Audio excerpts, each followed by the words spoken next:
Oke, Assalamualaikum warahmatullahi wabarakatuh. Halo teman-teman semuanya, selamat datang kembali di channel ini bersama saya, Sumantres. Nah, hari ini kita akan belajar secara praktikal tentang cara memulai belajar Django REST Framework. Minggu lalu saya sudah bahas secara teorikal dan hari ini semoga teman-teman bisa lebih jelas lagi dan memahami cara kerja dari Django REST Framework.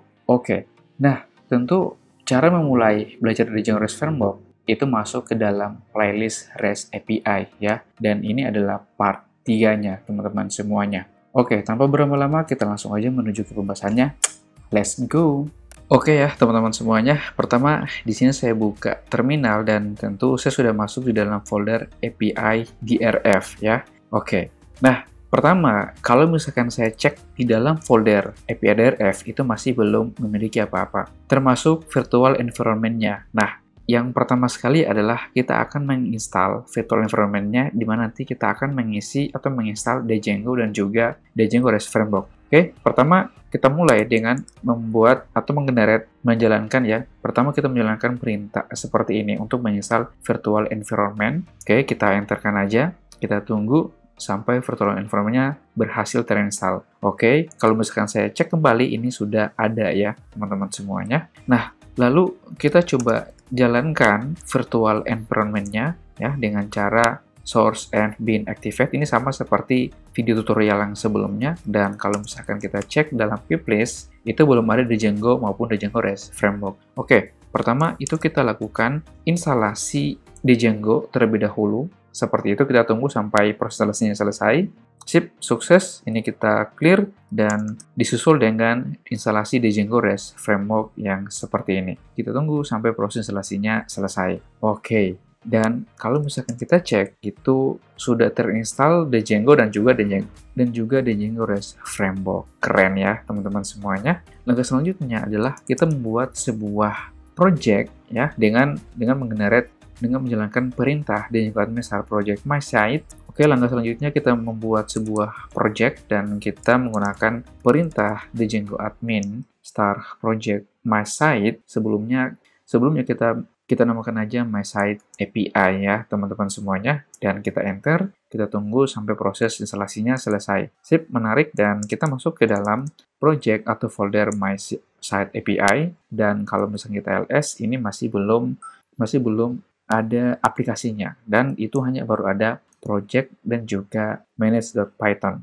Oke, selanjutnya itu kita jalankan atau mengenerate sebuah perintah Python manage.py start app. Ini saya namakan bukan sebagai tutorial, tetapi quick start atau memulainya dengan cepat. Seperti itu ya, ini cuman sekedar contoh. Oke, teman-teman semuanya, bagaimana membuat praktikal cara kerja dari Django itu yang sebenarnya. Oke, ini kita ls dan kita sudah masuk ke dalam folder maset. Selanjutnya kita menggunakan langsung membuka Visual Studio Code seperti ini. Kita tunggu sampai Visual Studio Code-nya itu terbuka ya.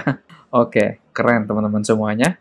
Sip, kita tunggu dan yeps, ini sudah berhasil terbuka dan ini sudah ada juga aplikasinya. Nah, seperti biasa, kalau misalkan kita sudah menginstal aplikasi, tentu kita harus lakukan instalasi aplikasi tersebut di dalam list instalasi apps seperti ini ya, teman-teman semuanya.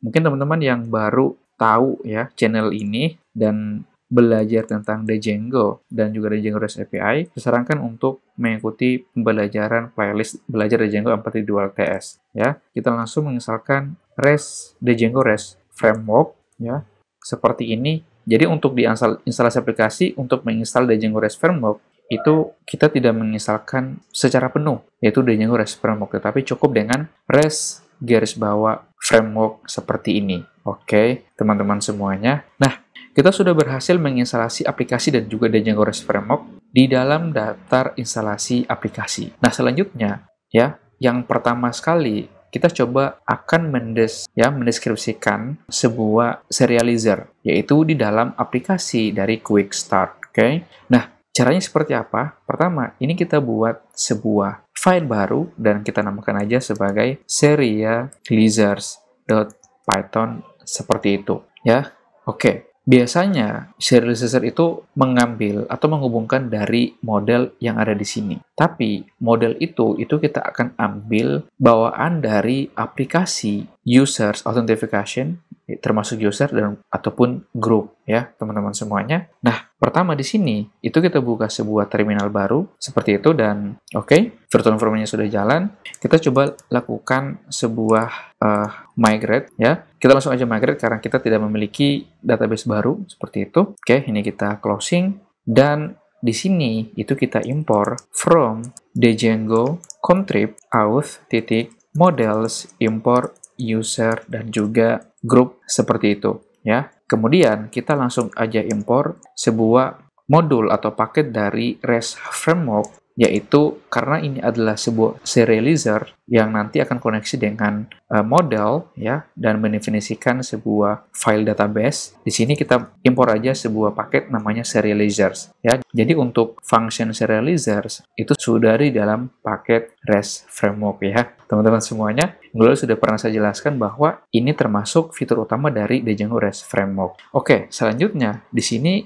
kita menggunakan sebuah kelas dan kita namakan aja sebagai user serializer seperti itu. Kemudian kita masukkan serializers titik 2 seperti itu dan kita paskan aja dulu. Nah, jadi yang perlu teman-teman garis bawahi ya, bahwa untuk menggunakan Django REST framework itu sepenuhnya kita menggunakan OOP ya, menggunakan kelas. Nah, Bang, apa itu OOP? Jadi OOP itu adalah Object Orientation Programming ya. Ini ada di Python dan teman-teman sebelum memulai belajar DRF sebaiknya coba flashback bagaimana cara kerja atau mempelajari OOP di dalam Python itu sendiri ya, teman-teman semuanya. Nah, di sini kalau misalkan teman-teman masih ingat kita menggunakan sebuah kelas meta di mana ini yang menghubungkan antara model ya, users dan juga form. Sebenarnya seperti itu di dalam database ya. Oke, ini karena kita mengambil model yang sudah ada di Django yaitu user dan juga group. Dan di sini itu kita tampilkan fields-nya apa saja dalam bentuk daftar seperti ini. Oke, yang pertama saya mau nampilkan URL-nya terlebih dahulu, kemudian ada name seperti itu, kemudian ada email dan tentu di dalam user itu pasti memiliki sebuah group. Nanti akan ada, jadi ini bisa dibilang contoh dari multiple user ya, teman-teman semuanya. Oke, kita tidak menambahkan yang widget-nya dan sebagainya, cukup dengan pola yang seperti ini. Nah, ini itu untuk user serialization. Perlu teman-teman ketahui, kita di sini akan membuat atau menghubungkan ya sebuah metode yang dinamakan sebagai hyperlink linked model serialization. Jadi ada banyak sebenarnya sebuah hubungan atau koneksi, tetapi hyperlinked model serialization ini yang sangat power di DRF dan memang sangat didukung oleh RESTful API dari Django REST framework ya, teman-teman semuanya. Ini sungguh sangat keren sekali. Oke. Kemudian di sini kita buat sebuah kelas baru yaitu group serializers seperti itu dan kita masukkan serialization. Ini kita ambil titik hyperlinked model serialization seperti itu dan kita buat kelas meta. Di sini itu adalah modelnya kita ambil dari group seperti itu dan fields menggunakan list itu URL dan name seperti itu ya. Cukup seperti ini. Nah, kita sudah mendefinisikan sebuah serializer baru tanpa harus mengambil dari model yang ada di aplikasi yang ada di sini. Tetapi kita mengambil model bawaan dari Django yaitu user dan group. Ini adalah contoh pertamanya. Nanti saya akan buat contoh keduanya yaitu mengambil dari model yang ada di sini. Oke. Kita sudah membuat dua buah kelas di dalam file serializer yaitu user dan juga group dan kita akan coba membuat tampilannya dari kedua serialization tersebut ya atau kedua serialization yang saat ini berada. Oke, teman-teman semuanya. Nah, berarti kita ke views yang ada di sini dan sebentar nanti kita belum menggunakan render tapi tidak mengapa. Kita coba aja langsung mengimpor ya sebenarnya sama ya dengan yang ada di sini untuk user maupun di dalam serializer. Ini bisa saya pastikan aja seperti itu dan kita from titik serializers, ya, serializers, import user serializers, group serializers. Seperti ini. Oke, teman-teman semuanya. Dan di sini itu kita buat sebuah kelas, ya. Tapi sebelum kita membuat sebuah kelas, di sini itu kita harus mengimpor sebuah paket baru dari REST framework, import yang namanya viewSet. Seperti ini ya, teman-teman semuanya. Oke, di sini saya namakan aja sebagai user viewSet. Seperti itu. Dan viewSet titik model, ya, titik model viewSet. Jadi model viewSet ini sebenarnya adalah sebuah kelas yang ada di dalam, ya, sebuah function yang ada di dalam kelas viewSet gitu. Kemudian dalam paket REST framework, ya, di mana model viewSet ini nanti akan mengambil setiap model yang kita jabarkan di dalam serialization. Meskipun model itu berada dalam aplikasi bawaan dari Django contrib.out. Oke. Nah, di sini itu kita ambil sebuah query set, ya. Masih ingat ya, teman-teman semuanya? Apa? Jadi query set di sini adalah untuk menampilkan daftar dari user tersebut, ya, dari daftar model user, yaitu tentu kita masukkan user, kemudian kita object list, titik all, seperti itu. Kita bisa lakukan filtering terhadap order by, mungkin kita ambil di sini adalah that joined. Jadi kalau misalkan teman-teman perlu ketahui bahwa di dalam database users itu sebenarnya ada sebuah field, ya, ada sebuah field yang sudah disiapkan secara otomatis, yaitu nih, that joined. Oke, teman-teman semuanya, seperti itu. Jadi memang kita filter berdasarkan tanggal join dari user tersebut. Oke, kemudian di sini itu kita buat lagi sebuah string variable, ya, yaitu serializers, ya, serializer garis bawah kelas, seperti itu, dan kita ngambil dari user serializer seperti itu. Kemudian di sini itu kita coba, ya, karena group dan juga users itu masuk ke dalam sistem autentifikasi, berarti kita harus memberikan izin terhadap user tersebut dengan mendeskripsikan sebuah permission classes seperti ini, ya. Dan di sini polanya kita menggunakan list seperti ini. Dan selain kita mengimpor viewSet, tentu kita harus lakukan import permission, ya, teman-teman semuanya, di mana permission ini nanti akan menjabarkan permission class yang ada di sini, oke, dalam daftar permission class. Oke, di sini kita ambil paketnya permission class dan kita tambahkan is authenticate. Ya, sangat simpel sekali ya, teman-teman semuanya. Oke, kemudian selanjutnya di sini kita buat sebuah kelas group view. Sebentar, jangan sampai salah. View set seperti itu, dan mungkin ini biar cepat aja saya copy paste seperti itu, dan ini itu bisa kita ambil juga karena masih sama gitu ya, teman-teman semuanya. Tinggal di sini itu kita ganti menjadi aplikasi atau model groups object all untuk mengambil semua grup, dan untuk filteringnya itu kita ambil berdasarkan name, ya. Kenapa name? Karena di dalam grup itu ada sebuah field name, ya. Untuk membuktikannya kita buat di sini untuk database-nya, lihat ada name di sini. Oke, cool. Jangan pusing dulu ya, teman-teman semuanya. Oke, kita saving, ya. Kita sudah membuat tampilan untuk menampilkan serializers yang ada di sini. Oops, sebentar. Untuk serialization class ini kita ngambil dari group serializers, bukan lagi user serializers. Oke, teman-teman semuanya. Cool, seperti itu. Nah, kita sudah berhasil membuat serializers dan juga views, dan langkah selanjutnya adalah kita belum membuat sebuah link atau path URL di mana nanti yang akan menampilkan setiap API dari users viewSet ataupun serializers, ya. Berarti kita ke my site dan pilih urls.python. Mungkin di sini tuh bisa kita hilangkan aja dan kita hapus seperti itu. Nah, di sini teman-teman semuanya, karena ini merupakan sebuah router, ini masuk ke dalam fitur utama dari Django REST Framework. Saya lupa menjelaskan bahwa viewSet dan views itu masuk juga dalam salah satu fitur utama dari Django REST Framework. Kemudian URL yang ada di Django ini dinamakan sebagai router ya, teman-teman semuanya. Dan di dalam REST Framework itu ada sebuah paket yang namanya adalah routers, ya, teman-teman semuanya.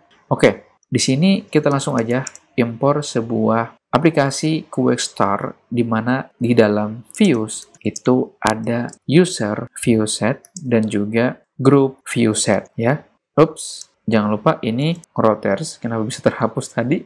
Saya tidak memperhatikannya, teman-teman semuanya. Nah, jadi user view set dan group view set itu adanya di views dari aplikasi QXstar, ya, teman-teman semuanya. Masih ingat ya, ini adalah pola bagaimana kita mengimpor setiap views ataupun setiap model dari aplikasi ataupun dari project itu sendiri. Oke, teman-teman semuanya. Nah, di sini barulah kita buat sebuah variabel router dan itu mengambil dari paket routers dengan menggunakan default router seperti itu, ya. Kemudian kita panggil variabel router tadi dan lakukan register terhadap link atau path dari masing-masing view set. Nah, di sini itu polanya menggunakan regular expression seperti ini dengan tanda R seperti ini. Nanti akan teman-teman tahu kenapa ya secara garis besarnya atau secara pola seperti ini sudah pernah saya tunjukkan di tutorial-tutorial yang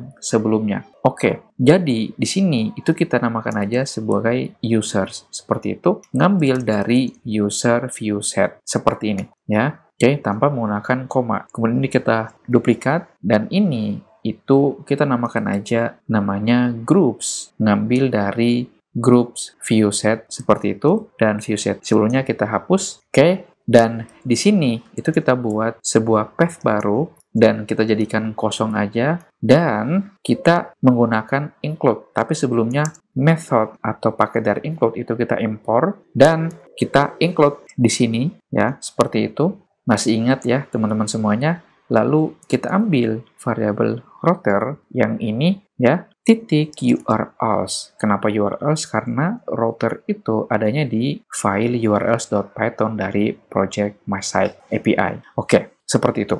Ya, sebenarnya dengan cara seperti ini sudah berhasil ya teman-teman semuanya. Tapi perlu teman-teman ketahui bahwa di dalam kelas user view set itu ada sebuah permission classes yang mendefinisikan ini adalah sebuah authentication. Jadi ada jalur autentifikasi yang dibuat dari masing-masing user, dari masing-masing user yang ada di sini. Artinya kita harus buat jalurnya terlebih dahulu atau link path baru seperti itu dan kita namakan aja sebagai API auth seperti itu. Oke, jangan pusing dulu ya teman-teman semuanya. Dan kita menggunakan include seperti itu, lalu kita impor aplikasi atau aplikasi REST framework .url seperti itu dengan namespace REST framework. Ini biar jelas aja bahwa dia adalah sebuah REST framework API. Oke, seperti itu. Cool. Ya.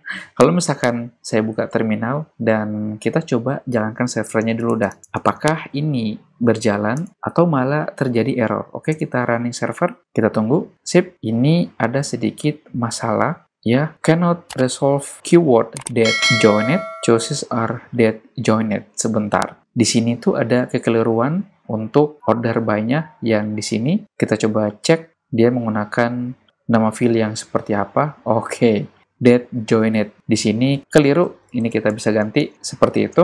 Dan kita coba cek server, kita matikan dan jalankan kembali. Oke, ini sudah berjalan normal ya teman-teman semuanya. Oke, kita coba buat sebuah user baru ya, admin. Kita buat seperti ini. Oke, ini sudah ada sebelumnya. Kita enter dan masukkan password admin 1234, again admin @1234. Kita tunggu. Oke, ini sudah berhasil. Sip. Dan kita coba buka Google Chrome ya, dan kita coba masuk ke dalam admin dari Django ya, seperti ini. Kita admin, kemudian admin @1234. Kita tunggu. Oke, ini sudah berhasil ya teman-teman semuanya. Dan ini adalah daftar dari user kita.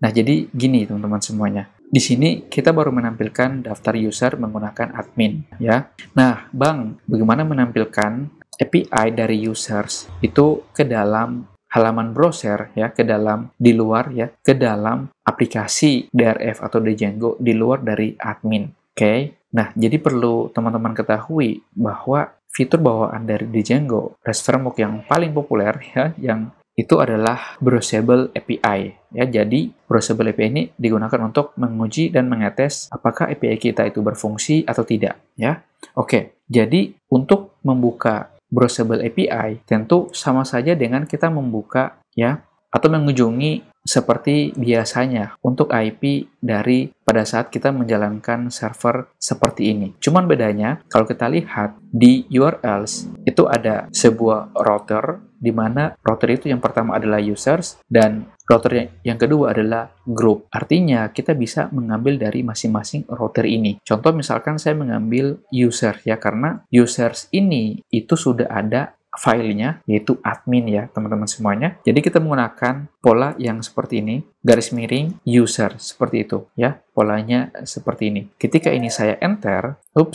field name is not valid model user in quick start serializer. Oke, berarti ada yang keliru di dalam serializer-nya. Oke, kita kembali ke serializers. Seperti ini, inilah yang dia permasalahkan. What happened?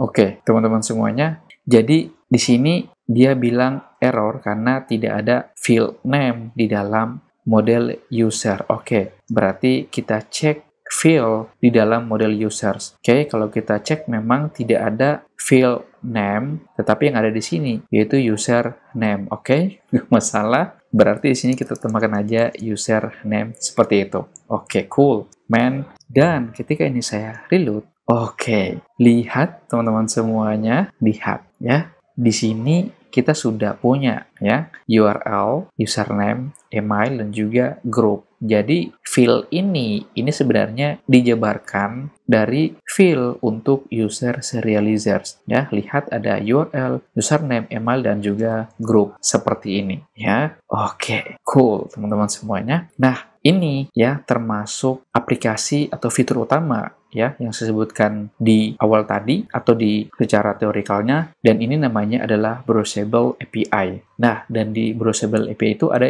yang namanya routing automatically atau router yang dideteksi secara otomatis. Nah, inilah router yang dideteksi secara otomatis ya. Kalau kita lihat di dalam API root, ini sudah ada router atau link yang secara otomatis dideteksi. Tinggal kita mau kemana ya, dan mau buat apa terhadap link tersebut. Oke, di sini ada dua pilihan. Lihat ya di option di dalam barisan user list. Di sini ada option. Kalau kita lihat, ini menggunakan protokol 200 yang menandakan bahwa ini valid atau oke, dan memiliki method get, post, hit, event option dengan content type application garis miring JSON ya, very accept. Coba lihat teman-teman semuanya, lihat ini adalah ya, jadi format JSON itu yang seperti ini ya teman-teman semuanya. Kalau kita lihat, ini namanya user list ya. Kenapa user list? Karena memang di sini tuh menampilkan data dari users dengan render application JSON atau text HTML. Untuk post di sini sudah disiapkan ya. Lihat ada URL, tipe field ya, field atau kolom, dan required-nya false, read only true dengan label URL, username, dan lain sebagainya. Dan di sini memang sudah dijelaskan secara terperinci tentang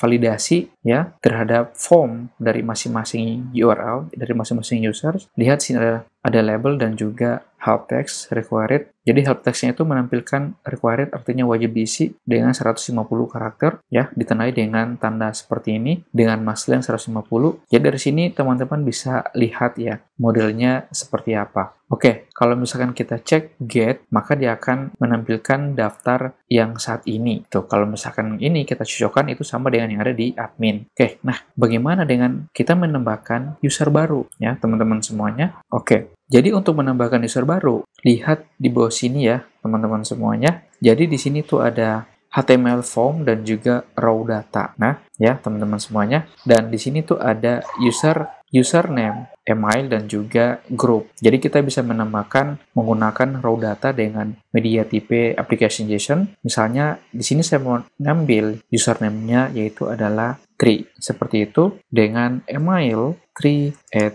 drf.com, kita coba isi yang begini saja, dan kita coba pause apakah ini berjalan atau tidak. Ya, lihat teman-teman semuanya. Di sini secara otomatis dia akan mengenerate URL ya dengan cara user 2. Artinya yang tadi itu sudah berhasil kita buat. Oke, bagaimana dengan menampilkan keseluruhannya? Kita bisa menampilkan mengklik tombol get di sini. Lihat ya, teman-teman semuanya sudah muncul 2 di sini. Oke, ini cara dengan kita menggunakan raw data. Bagaimana dengan HTML form? Kiranya hampir sama dengan raw data. Misalkan saya mau menampilkan atau saya membuat username baru, misalkan Sumantris, dengan email sumantris@drf.com. Seperti itu. Ketika ini saya post, oke, lihat, maka dia akan membentuk URL baru, user 3, ID 3 dengan username Sumantri, emailnya seperti ini. Ketika kita menampilkan semuanya, dengan mengklik get, maka dia akan menampilkan data atau record semuanya dalam file JSON. Oke, keren. Ini keren sekali, teman-teman semuanya. Oke, nah, Bang, dari sini kita sudah berhasil melakukan view set, menampilkan data user ataupun grup, ya, dengan membuat routing yang sangat sederhana seperti ini, dengan serializer, dengan model di dalam aplikasi Django atau model bawaan dari Django itu sendiri. Nah, bagaimana dengan kita membuat atau mendeskripsikan model pertama kita, kemudian dibuatlah file serializer, sehingga dari model ini nanti bisa connect ke serializer. Oke, caranya seperti apa? Caranya sangat gampang ya. Pertama, di sini kita buat sebuah kelas, saya namakan aja sebagai kelas crypto seperti itu, dan kita model. Intinya hampir sama seperti dengan tutorial yang sebelumnya. Oke. Nah, di sini itu saya buat sebuah field baru, misalkan name dengan chart field, max length-nya di sini itu saya ambil 50 seperti itu. Kemudian price seperti itu, models ini karena price dalam bentuk angka atau number, berarti kita menggunakan tipe data integer field. Oke, cukup dengan cara yang seperti ini. Kemudian kita lakukan make migration ya, teman-teman semuanya. Python main.py migration. Oke, cool. Python main.py migrate. Oke, cool. Sudah berhasil. Dan kalau misalkan kita cek di dalam database, ini tentu sudah masuk ya. Teman-teman semuanya lihat ada quick start crypto di sini. Oke, kemudian dari model ini kita buatlah sebuah serializers dengan pertama itu kita harus import models, import crypto seperti itu. Dan di sini kita buat sebuah kelas crypto serializers seperti itu. Kemudian kita panggil serializers titik hyperlink ke model serializers, dan kita masukkan kelas meta model. Sini kita tampilkan crypto, kemudian fields-nya apa saja. Tentu yang pertama adalah name dan yang kedua adalah price seperti itu. Seperti ini. Oke. Nah, langkah selanjutnya kita ke views di sini, dan mungkin ini bisa saya seleksi lalu saya duplikat seperti itu, dan user sebelumnya ini saya ganti dengan crypto view set seperti itu, dan ini user kita ganti dengan crypto, tapi sebelumnya kita harus import ya, models import crypto seperti itu. Dan di sini kita import berdasarkan price ya, seperti itu. Oke, dan di sini jangan lupa untuk kita lakukan import crypto serializers seperti itu, dan masukkan ke dalam string variable serializers class. Di sini kita paste di situ. Oke, gampang banget ya. Oke, kemudian kita ke URLs. Nah, di sini itu kita buat sebuah nama cryptos seperti itu, dan ini kita harus import cryptos view set. Kita copy biar cepat aja dan pastekan di situ. Oke, teman-teman semuanya. Oke, kalau misalkan lihat ya, kita lupa ya, kita sudah menambahkan 2 buah user. Lihat di sini tuh masih ada 1. Apakah akan masuk ke dalam admin dengan kita menambahkan user baru menggunakan browsable API? Kita coba reload di sini dan kita membuktikan. Oke. Sebentar, kemungkinan servernya mati. Kita cek server. Wow, what is it?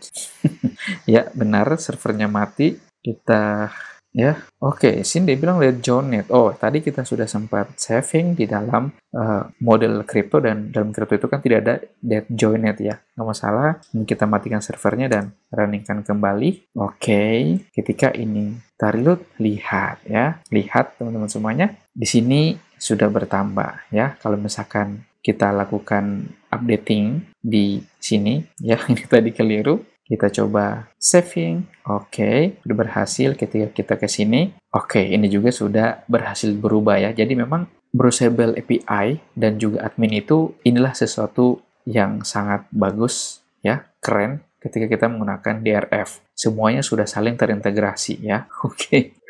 It is cool, man. Oke, keren. Sip, jangan lupa karena kita baru membuat sebuah model kripto dan di sini tuh masih belum kebaca, jadi kita lakukan instalasi atau register di admin di sini. Ini kita jangan lupa import models dari kripto, kemudian kita admin site register seperti itu. Ini kita buat tambahkan aja kripto seperti itu. Oke, ketika ini saya reload, kemungkinan servernya mati. Oke, ini kita matikan dan jalankan kembali. Sip, ketika ini saya reload. Oke, maka aplikasi kriptonya ini sudah berhasil. Nah, bagaimana caranya kita mau mengakses di sini? Oke, teman-teman semuanya, lihat ya, lihat. Ini salah satu fitur utama dari DRF. Kalau misalkan saya klik API root, boom, lihat ya. Secara otomatis dia akan membuat link atau router itu yang mengarah langsung ke dalam model Cryptos. Lihat teman-teman semuanya, ketika ini saya klik, oke, keren. Cool. Di sini masih kosong. Lalu, kalau misalkan ini saya tambahkan menggunakan HTML form, Bitcoin, sekarang harganya Bitcoin itu sudah 1,5 miliar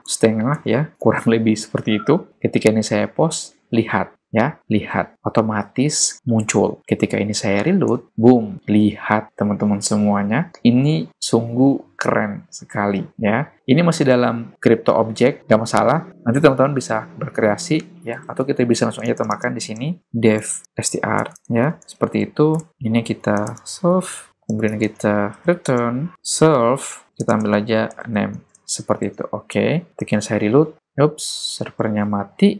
What happened? Oke. Boom, lihat ada Bitcoin di sini ya. Ini kita menggunakan HTML form. Bagaimana dengan raw data? Oke. Sini saya menampilkan XRP. Harganya misalkan 40.000 ya. Jadi satu koin 40.000. Ketika ini saya post, boom. Oke, ada di sini. Ketika saya lihat kripto semuanya, lihat ya. Oh my god. So simple, right? It is easy. Ya, belajar Django REST Framework ya.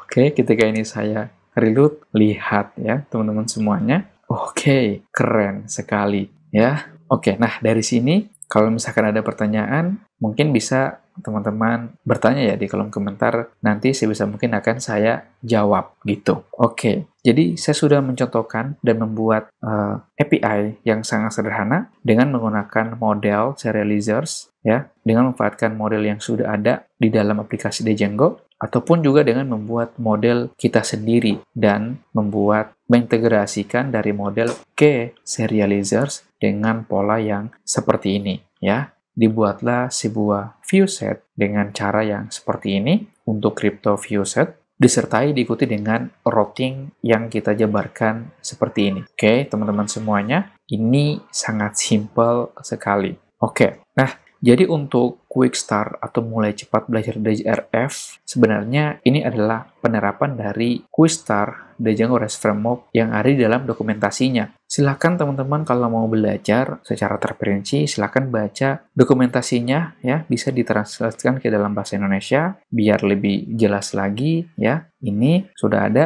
sekaligus dengan serialization-nya, ada views-nya, dan lain sebagainya. Dan ini tadi yang saya gunakan, hyperlinked model serializer ya. Ini adalah hubungan hyperlink dalam kasus ini dengan menggunakan kelas hyperlinked model serializers, dan kita juga dapat menggunakan kunci utama dan berbagai hubungan lainnya, tetapi hyperlink adalah desain RESTful yang sangat baik ya. Itulah kenapa saya menggunakan hyperlinked model serialization. Oke, ini adalah pola dari user view set-nya dan juga alamat URL routing-nya. seperti apa ya, dan juga ini Pagination belum kita buat, dan kita juga sudah melakukan instalasi apps REST Framework di dalam settings yang ini, dan juga aplikasinya Quick Starter, dan kita juga sudah menguji API ya dengan menggunakan Browsable API. Nah, jadi perlu teman-teman ketahui juga ya bahwa selain kita menggunakan Browsable API, kita juga bisa menampilkan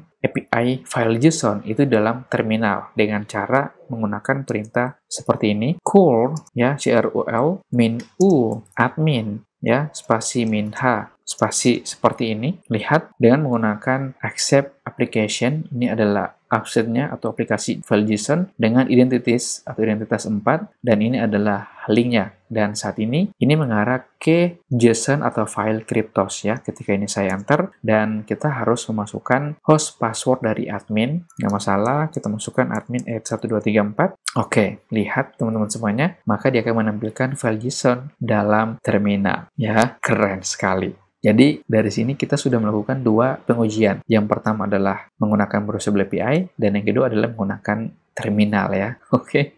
Wow, oh my god, it is simple, right? Oke, kalau misalnya kita lihat di dokumentasi, jadi pengujiannya seperti ini ya, menggunakan terminal, dan kita juga bisa menggunakan HTTPA ya, metodenya seperti ini ya, lebih simple lagi menurut saya ya. Oke, kalau misalkan ini kita contohkan aja dan kita pastikan di situ. Oke, kita enter, lihat ya, command not found HTTP. Jadi di sini tuh tidak terdeteksi sebuah perintah HTTP atau protokol, kemungkinan akan kita tambahkan aja atau instalasi untuk perintah ini ya. Cuman karena saya belum menginstalasi dalam terminal saya, makanya ini tidak ditemukan. Oke, nggak masalah, yang penting curl ini tadi itu berhasil ya. Oke, keren. Oke, silakan teman-teman bisa baca dokumentasinya sampai selesai, dan it is dokumentasi yang sangat jelas dan bagus. Oke, untuk belajar Django REST Framework. Sip, menarik teman-teman semuanya. Oke, mungkin cukup ya dari sini, and see you. Cukup ya teman-teman semuanya. Mungkin itu sih untuk video saya kali ini. Terima kasih sudah nonton. Jangan lupa klik tombol subscribe, like, dan share, serta nyalakan lonceng notifikasinya, biar nggak ketinggalan video-video update dan seru lainnya. Mudah-mudahan bermanfaat, dan kita akan berjumpa kembali atau bertemu kembali di episode yang akan datang. Salam baris kode, sampai jumpa, dan bye!